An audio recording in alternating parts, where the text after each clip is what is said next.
दोस्तों मैं हूं आपके साथ सहीम खान।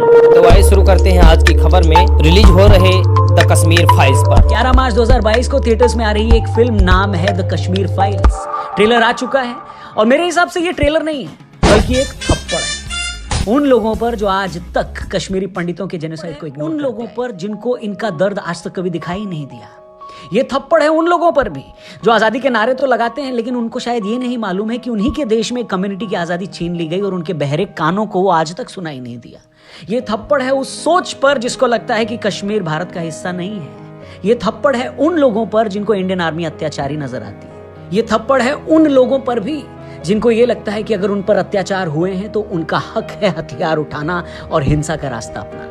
बाकी और भी कई लोग हैं जिनको ये फिल्म एक थप्पड़ की तरह लग सकती है। जब रिलीज होगा तब पता चल जाएगा, लेकिन उससे पहले जान लेते हैं कि ट्रेलर में आखिर है क्या। वेल, इस फिल्म का टॉपिक जितना सीरियस है उससे भी ज्यादा सीरियस है उस न्याय को, उस जस्टिस को लेकर कश्मीरी पंडितों का स्ट्रगल।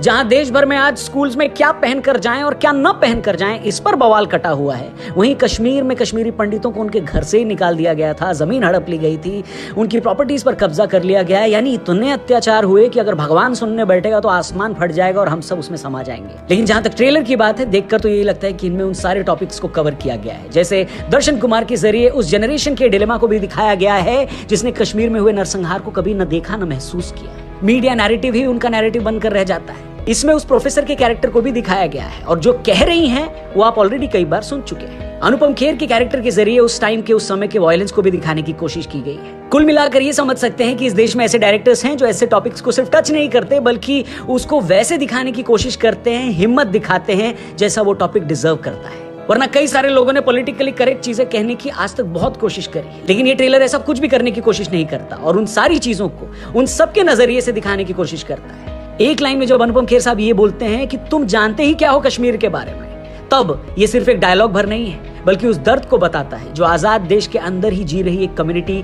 की बेबसी को दिखाता है। कैसे एक तूफान के बाद से उन्होंने खुद को समेटा और दोबारा खड़ा किया, हथियार उठाकर सब कुछ बर्बाद करने नहीं निकल पड़े। ये सारे पॉइंट जैसे इस ट्रेलर में दिखाए गए हैं ये फिल्म को और ज्यादा इंटरेस्टिंग बनाती है और सच के करीब भी बनाती है। वेल, अगर आपने ये ट्रेलर देख लिया है तो आपका सबसे पहला रिएक्शन क्या था, कमेंट करके जरूर बताइए।